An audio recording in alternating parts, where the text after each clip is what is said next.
अस्सलामुअलैकुम जी। Fundamental of physics Halliday Resnick Walker का 10th एडिशन है। चैप्टर 16 वेव्स 1 चल रहा है। प्रॉब्लम 59 हमें एक फिग दे दी गई है 16.43। हमें दिखाया गया दो अलग अलग किस्म के मटेरियल की वायर्स हैं, एक एल्यूमिनियम की एक स्टील की।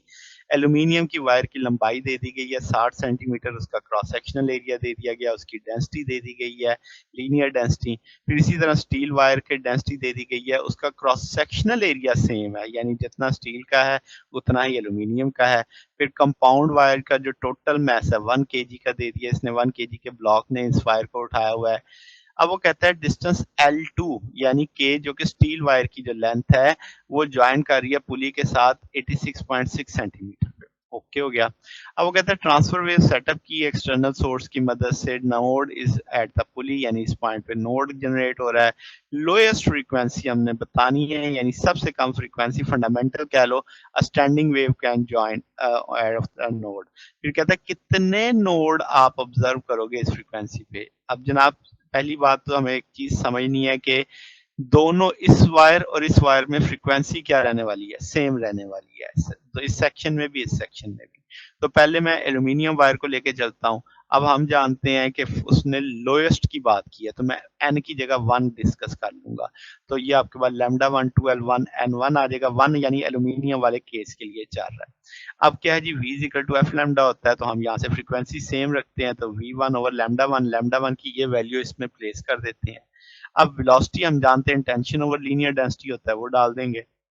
फिर इसी तरीके से जो लीनियर डेंसिटी है मास पर यूनिट लेंथ है, मास हमें दी आप कह लें डेंसिटी इनटू वॉल्यूम, आपके पास ये डेंसिटी इनटू एरिया आ जाएगा।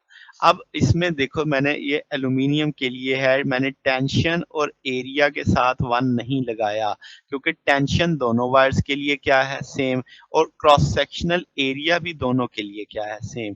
तो इसलिए इसके साथ मैंने 1 मेंशन नहीं किया। अब सेम इसी सिनेरियो पे मैं स्टील के लिए भी सोच सकता हूँ N2 केस में। तो N2 आ जाएगा, L2 आ जाएगा, ρ2 आ जाएगा, टेंशन और एरिया वैसे ही रहेगा। लेफ्ट साइड दोनों की सेम है क्योंकि फ्रीक्वेंसी सेम है, तो लेफ्ट साइड सेम तो राइट साइड भी सेम कर देंगे, दोनों साइडों को लेके सॉल्व कर लेंगे। तो आपके पास आइडेंटिकल चीजें कैंसिल आउट हो जाएंगी। रेशियो उठा ली N2 ओवर N1 की जो कि 2.5 आ गई। अब क्या जनाब, अगर रेशियो 2.5 आ रही है तो इसका मतलब N2 और N1 की स्मॉलेस्ट इंटीजर से ये रेशियो अगर मैं उठाता हूँ तो 5/2 से 2.5 जवाब बनता है। तो इसका मतलब N2 की जगह 5 रखना होगा, N1 की जगह 2 रखना होगा। तो अब आपके पास अगर हम यहाँ से फ्रीक्वेंसी को बराबर मान रहे हैं तो किसी एक फ्रीक्वेंसी को लेके सॉल्व कर लेंगे, टेंशन की जगह mg लगा देंगे। तो मैं क्या करता हूँ कि आपके पास एल्यूमिनियम वाले केस को लेके चलता हूँ।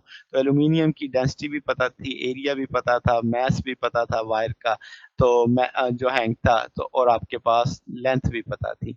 तो ये जनाब हमारे पास सिचुएशन इसका सॉल्यूशन आ जाएगा 324 हर्ट्ज, जो कि फ्रीक्वेंसी सेम रहनी है, दोनों केसेस में सेम रहेगा। अब स्टैंडिंग लूप के आपने देखा N2 जो N1 ये कितने लूप बना रहा है, 2। N2 कितने बना रहा है, 5। तो टोटल मिलके कितने लूप हो गए, 7 लूप, यानी 2 बनेंगे आपके एल्यूमिनियम में, 5 बनेंगे आपके स्टील में।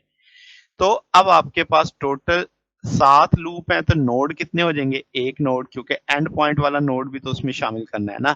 तो ये टोटल हमारे पास सोल्यूशन आ जाएगा। तो ये जनाब हमारे पास रिजल्ट है। अगर आपको इसमें कोई बात पूछनी हो, डाउट हो, तो नीचे कमेंट्स में पूछ सकते हैं। वीडियो अच्छी लगी हो तो वीडियो को लाइक कीजिएगा, दोस्तों के साथ शेयर कीजिएगा, चैनल को सब्सक्राइब कर दीजिएगा। अब तक के लिए इतना ही, बाकी इंशाल्लाह नेक्स्ट देखेंगे। ओके, अल्लाह हाफिज।